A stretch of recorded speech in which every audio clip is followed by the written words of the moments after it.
In this lesson, we will talk about adaptivity in Vray, and we will talk about the minimum and maximum subdivs. Either we are using progressive or if we are using bucket. You can see the minimum and maximum subdivs, and you can see the noise threshold. They both work on quality of our renders.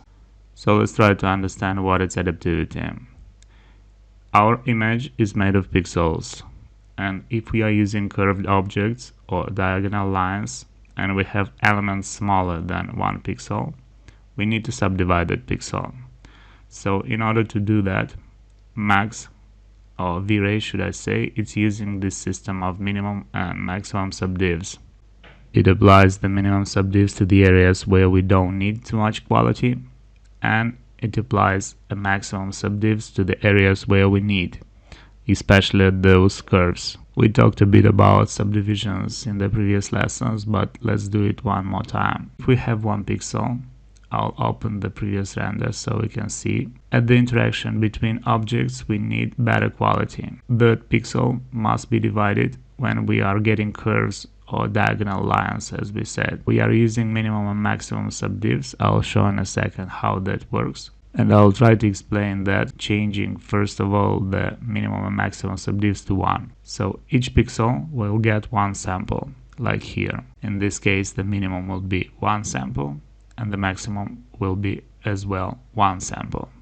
If I'll raise our maximum subdivisions to 2, meaning that we will subdivide our pixel by 2, and by this we will obtain 2 subdivisions and 4 samples. Let's do that visually so we can understand what is actually going on. The previous pixel with 1 sample will be the minimum, and this will be the maximum. So we got 1 pixel. Let me copy that one more time. So that will be 1 pixel, but we will get 4 samples, meaning that we will subdivide by 2. So here basically interferes the adaptivity principle. In the areas where we don't need too much quality, we will apply the minimum, meaning that we will apply 1 sample. And at the areas where we need more quality, especially at our curves or diagonal lines, we will apply 2 subdivisions, meaning that we will have 4 samples by pixel. Let's increase that to 3, and let's see what it's actually going on there. In this case, we will have to subdivide by 3 our pixel, and we will obtain 9 samples. And keep in mind, every sample is an array. That's why we will have maybe millions of arrays. In the areas where we need 1, will be applied the minimum. In the areas with medium quality, we'll apply 2, and in the areas with maximum quality needed, we will apply 3.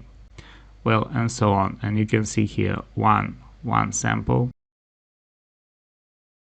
2 4 samples, 1 pixel and 4 samples, 3 we need 3 subdivisions or 9 samples, and so on. Now let's start to see how 1-to-1 works. So basically we have 1 pixel and 1 sample, and at that curve we need more sampling so we can represent that curve on our render. I'll switch actually to buckets so we can see what is going on there. This is our previous scene, and I will hit render. As you can see, the render time, it's very fast because we don't have too much sampling.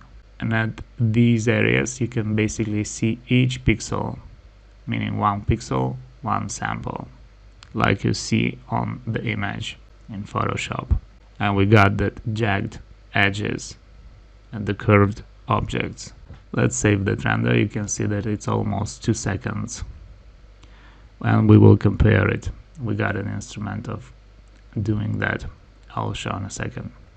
So let's raise the maximum subdivs to 2. In this case, this was the first example, this will be the second example. So those 3 dots or 3 samples added will be the 3 added samples to reach the number of 4 if we are using 2 subdivisions. Here starts, as I said, the process of adaptivity. Now let's try to render our scene with these new settings.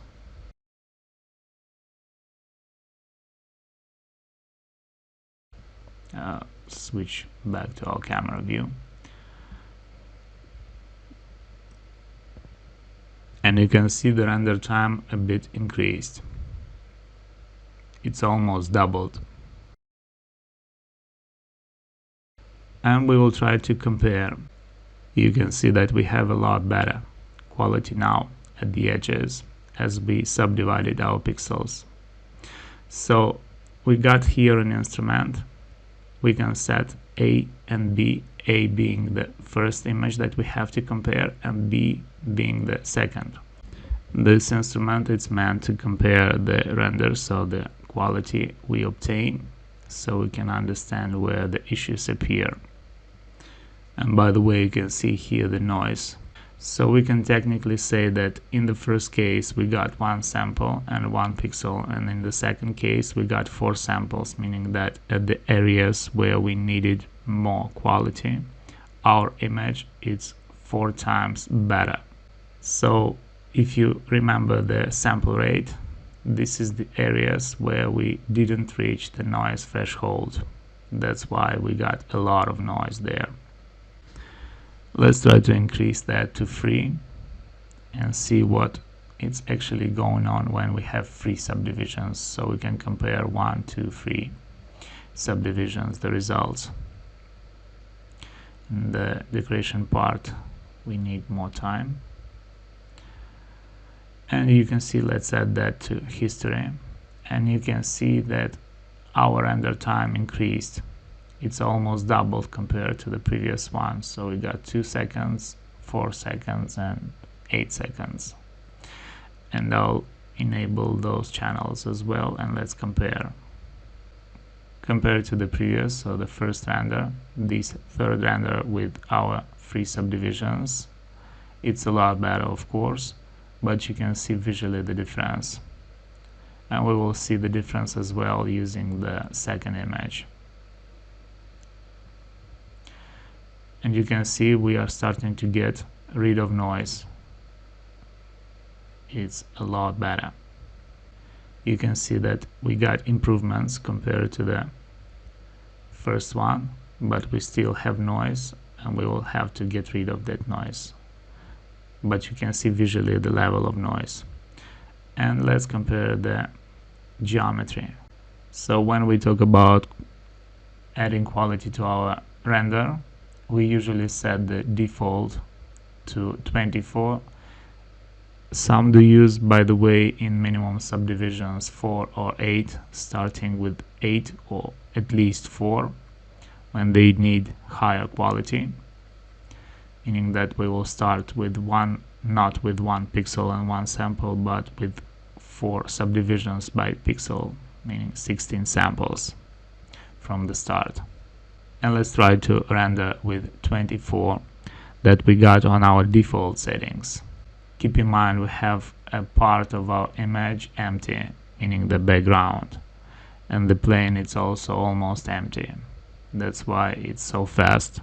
Well, of course it takes time, and here in this decoration part we need more time. We got a lot of details there, and a lot of samples are needed to create those details. So you can see the difference. We still got a bit of noise here. We got an instrument in Vray, an element that creates or reduces that noise. It is called Vray denoiser. It will help us to create cleaner renders, but keep in mind we also have to control the noise threshold. So we will have to divide it by 2, meaning that we will input 0.005 or even 0.003 for very good or final renders, very good quality. Let's add this render that we obtained to our history, and by the way you can see the render time, it's almost 3 minutes. And let's try to compare it to our previous images. I'll set it into the B channel. Let's compare it to the third image. You can see the differences. And if we will try to compare it to our first image, you will see a lot of difference. Of course, the render time is also increased. Now let's try to understand how this system or these things work for progressive. Well, it's almost the same. In the minimum subdivs we got 1, and in the maximum subdivs we got 100. I'll lower the maximum subdivs to 1, and the noise threshold, keep in mind, it's the same. And the render time we will leave it to 0, so we can either stop the render when we need, or it will stop when it will reach this noise threshold. So if we will get to sample rate, you can see, by the way, in the previous image we almost reached the quality that we needed. Only here in the shadows and in this decoration part we needed more quality or more samples. Except for this decoration part, almost all the image got a good quality. Well, we got some details, of course, here and here, but we can solve that using the subdivisions and the noise threshold and Vray denoiser together. Now let's try to render with progressive, and you can see that I'll switch to RGB level. You can see almost the same thing that we got in our previous first image. I'll load to history, so you can see first of all the render time, it's almost the same, well, almost. And let's enable our A and B and let's compare them. Well, not too much difference, almost the same result. Keep in mind this is the lowest quality. I'll switch back to 100 as we got in default settings. And one more thing that we have to talk about is the noise threshold. Well, some do use this noise threshold like on default settings, but some do divide it by 2, meaning 0.005 for better quality in our final renders, and even 0.003. But keep in mind the render time increases. And the Vray denoiser, we will use the Vray denoiser for now on default. It got some settings, but we will not analyze them now. They are not so important for now. We will use the default settings that we got here in our render.